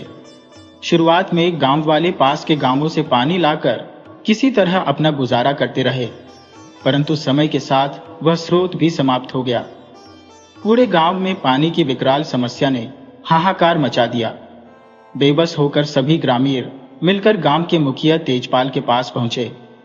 उन्होंने मुखिया से विनती की कि गांव में एक कुआं खुदवाया जाए ताकि सूखे के दिनों में भी पीने योग्य पानी की उपलब्धता हो सके। लेकिन मुखिया तेजपाल, जो अत्यधिक कंजूस प्रवृत्ति का व्यक्ति था, ने उनकी इस अपील को अनसुना कर दिया। उसने कुएं की खुदाई पर होने वाले भारी खर्च का हवाला देते हुए साफ मना कर दिया। तेजपाल ने यह भी कहा कि उसके पास अभी धन की कोई व्यवस्था नहीं है। ग्रामीणों को मुखिया की इस बेरुखी से गहरा धक्का पहुंचा। उन्हें ज्ञात था कि पंचायत कार्यों के लिए धन उपलब्ध है, लेकिन मुखिया की कंजूसी के कारण वह इसका उपयोग नहीं करना चाहता। निराश ग्रामीण अपने घरों को लौट गए। गांव में चंद्रप्रकाश नाम का एक व्यक्ति रहता था, जिसे सभी प्यार से चंदू कहते थे। चंदू एक तेज तर्रार और समझदार व्यक्ति था। उसने ग्रामीणों से कहा, यदि मुखिया कुआं खुदवाने का कार्य नहीं करेगा तो हमें स्वयं इस जिम्मेदारी को निभाना चाहिए। हम सब मिलकर इस काम को अंजाम दे सकते हैं। ग्रामीणों में से एक व्यक्ति ने उत्तर दिया, भाई चंदू, कुआं खोदना कोई सरल कार्य नहीं है। हमें नहीं पता कि पानी कितनी गहराई पर मिलेगा और यह कार्य 2-4 दिनों में पूरा नहीं होगा। इसमें कई सप्ताह या शायद महीनों का समय लग सकता है। चंदू ने आत्मविश्वास से कहा, तुम सब चिंता मत करो, बस मेरी बात मानो और काम शुरू कर दो। उनके पास और कोई विकल्प न होने के कारण सभी ने चंदू की बात मान ली और कुएं की खुदाई शुरू कर दी। ग्रामीणों द्वारा कुआं खोदने का यह कार्य जब तेजपाल तक पहुंचा तो वह चिंता में पड़ गया। उसे मालूम था कि यह काम बेहद कठिन है और इसके लिए अनुभवी मजदूरों की आवश्यकता होगी। दिन बीतते गए, 2 दिन, 4 दिन और फिर 1 सप्ताह बीत गया, परंतु कुएं की खुदाई धीमी गति से हो रही थी। पानी किस गहराई पर मिलेगा इसका भी कोई अंदाजा नहीं था। जैसे जैसे दिन गुजरते गए, ग्रामीणों का हौसला कमजोर पड़ने लगा। जब 10 दिन बीत गए और खुदाई के प्रयासों का कोई ठोस परिणाम नहीं निकला, तो ग्रामीणों ने निराश होकर कुएं की खुदाई बंद कर दी। उनका मानना था कि यही कार्य उनकी सामर्थ्य से परे है। चंदू ने हर संभव कोशिश की कि उनका हौसला फिर से बुलंद कर सके, परंतु किसी ने उसकी बातों पर ध्यान नहीं दिया। उसी दिन सभी ग्रामीणों ने इस कार्य को अधूरा छोड़ दिया और अपने अपने घर लौट गए। यह समाचार मुखिया तेजपाल तक पहुंचा और वह भीतर ही भीतर प्रसन्नता से खिल उठा। अगली सुबह कुछ ग्रामीण जब कुएं के समीप से गुजर रहे थे तो उन्होंने कुएं से उठती एक अजीबोगरीब गंध को महसूस किया। उत्सुकतावश जब उन्होंने कुएं में झांक कर देखा तो जो दृश्य उनकी आंखों के सामने आया उसने उनकी चेतना को झकझोर कर रख दिया। कुएं की सतह पर कच्चा तेल तैर रहा था और वही तेल वह गंध फैला रहा था। यह देखकर सभी समझ गए कि कुएं के नीचे तेल का विशाल भंडार मौजूद है। कुछ ही पलों में यह खबर पूरे गांव में आग की तरह फैल गई कि गांव में तेल का कुआं है। मुखिया तेजपाल, जो कंजूस होने के साथ साथ लालची भी था, इस सूचना से अति उत्साहित हो गया। उसने बिना समय गवाए मजदूरों को बुलाया और कुएं की खुदाई को तेजी से शुरू करवाया। अब दिन रात काम चलता रहा और मुखिया को पूरा विश्वास था कि इस कुएं से तेल निकलेगा और वह धनाढ्य बन जाएगा। हालांकि जब खुदाई पूरी हुई तो कुएं से तेल की बजाय पानी निकलने लगा।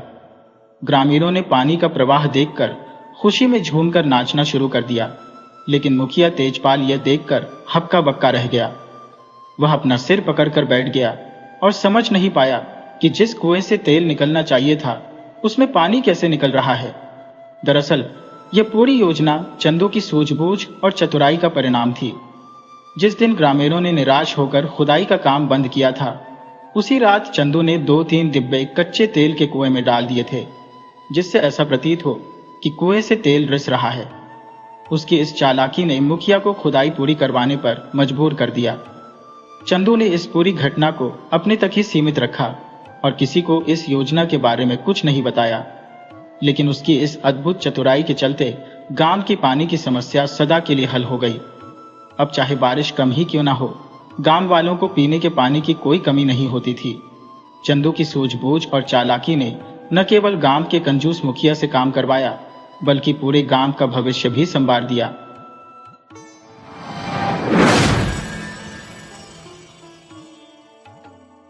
वीडियो अच्छी लगी हो तो इसे लाइक करें और ऐसी ही मज़ेदार कहानियों के लिए चैनल को सब्सक्राइब करें और बेल आइकन दबाएं।